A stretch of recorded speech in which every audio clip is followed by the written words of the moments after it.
We provide you the platform to turn your dreams into reality. Give wings to your aspirations with KR Mangalam University. पिछले 2 दिनों के भीतर दुनिया के 2 अलग अलग देशों से बेहद चौंकाने वाली खबरें आई हैं, जहां दोनों ही जगहों के शिक्षा मंत्रियों को अपने पदों से इस्तीफा देना पड़ा है। भारत में केंद्रीय शिक्षा मंत्री धर्मेंद्र प्रधान ने नीट पेपर लीक मामले और उसके बाद देश भर में हुए भारी छात्र आंदोलन के कारण आखिरकार शनिवार को अपना इस्तीफा प्रधानमंत्री को सौंप दिया। वहीं ठीक इसी घटना के 2 दिन पहले ऑस्ट्रेलिया की राजधानी क्षेत्र की शिक्षा मंत्री यवेट बेरी ने भी अपने पद से इस्तीफा दे दिया। हालांकि ऑस्ट्रेलिया का यह मामला सीधे तौर पर परीक्षा गड़बड़ी का नहीं, बल्कि उनके विभाग के वरिष्ठ अधिकारियों द्वारा एक स्कूल कॉन्ट्रैक्ट टेंडर में किए गए भ्रष्टाचार और सीरियस मिसकंडक्ट से जुड़ा था, जिसकी नैतिक जिम्मेदारी लेते हुए उन्होंने पद छोड़ दिया। दोनों ही मामलों ने वैश्विक स्तर पर मंत्रालयी जवाबदेही यानी कि मिनिस्टेरियल अकाउंटेबिलिटी की एक बड़ी मिसाल पेश की है। आइए बहुत ही आसान भाषा में समझते हैं कि दोनों देशों में असल में क्या हुआ, इन बड़े राजनीतिक इस्तीफे के पीछे की वजहें क्या हैं और इससे हमारी शिक्षा व्यवस्था और छात्रों के भविष्य पे क्या असर पड़ने वाला है। तो जुड़े रहिएगा वीडियो के अंत तक। ऑस्ट्रेलिया में यवेट बेरी का इस्तीफा। दोस्तों यहाँ आपको बता दें, ठीक 2 दिन पहले ऑस्ट्रेलियन कैपिटल टेरिटरी यानी ACT की शिक्षा मंत्री यवेट बेरी ने भी कैबिनेट से इस्तीफा दे दिया। वजह थी ACT इंटीग्रिटी कमीशन की रिपोर्ट। इस जांच में साफ पता चला है कि उनके विभाग के 2 बड़े अधिकारी भ्रष्टाचार में शामिल थे।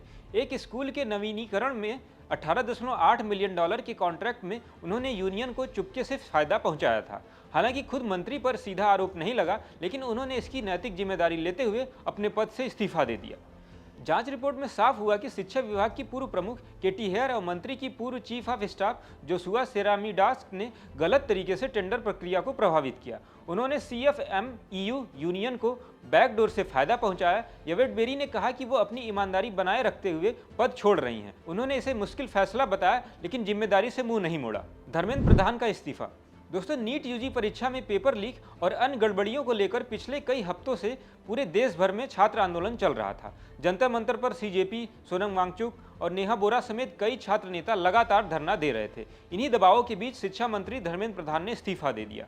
उन्होंने सोशल मीडिया प्लेटफॉर्म X पर पोस्ट करके बताया कि युवाओं की भावनाओं का सम्मान करते हुए उन्होंने प्रधानमंत्री को अपना इस्तीफा सौंप दिया है। यह इस्तीफा छात्रों की बड़ी जीत मानी जा रही है। दोस्तों दोनों मंत्रियों ने अलग अलग वजहों से इस्तीफा दिया, लेकिन एक बात कॉमन थी, जिम्मेदारी लेना। भारत में परीक्षा गड़बड़ियों की जिम्मेदारी, ऑस्ट्रेलिया में विभागीय भ्रष्टाचार की जिम्मेदारी। दोनों देशों में शिक्षा मंत्री को अपने विभाग की नाकामी का खामियाजा उठाना पड़ा है। ये दिखाता है कि दुनिया भर में शिक्षा क्षेत्र में पारदर्शिता की मांग कितनी तेजी से बढ़ रही है। भारत में छात्रों ने प्रधान के इस्तीफे का स्वागत किया। सरकार भी NTA में अब लगातार सुधार, दोबारा परीक्षा और दोषियों पर सख्त कार्रवाई करने की काम में लग गई है। ऑस्ट्रेलिया में भी लोग मंत्री की ईमानदारी की तारीफ कर रहे हैं और उन्होंने खुद को बचाने की कोशिश भी नहीं की। दोस्तों ये दोनों घटनाएं शिक्षा क्षेत्र में बढ़ती सजगता को दिखाती हैं। पेपर लीक, भ्रष्टाचार अब कोई भी सहन नहीं कर रहा है। सरकारें भी अब ज़्यादा पारदर्शी और जवाबदेही बन रही हैं। अब छात्रों को उम्मीद है कि आगे भी और अच्छे सुधार होंगे। तो वहीं शिक्षा विशेषज्ञों का कहना है कि मंत्री का इस्तीफा नैतिक जिम्मेदारी का एक अच्छा उदाहरण है,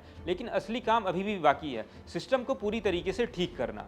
दोस्तों 2 दिन में 2 देशों के शिक्षा मंत्री इस्तीफा दे चुके हैं। एक परीक्षा गड़बड़ी और दूसरे में भ्रष्टाचार का कारण बताया गया है। ये घटनाएं दिखाती हैं कि आजकल जनता और छात्र पढ़ाई लिखाई को लेकर कितने ज़्यादा एक्टिव हो गए हैं। शिक्षा किसी भी देश की नींव होती है। अगर यहाँ गड़बड़ी होती है तो पूरा भविष्य उस देश का प्रभावित होता है। उम्मीद है कि अब आने वाले दिनों में अच्छे काम देखने को मिल सकेंगे। आप इन इस्तीफों को लेकर क्या सोचते हैं, कमेंट में अपनी राय जरूर दें। वीडियो पसंद आए तो लाइक करें, शेयर करें, चैनल को सब्सक्राइब करना ना भूलें। ऐसी और जानकारी के लिए देखते रहें दैनिक जागरण।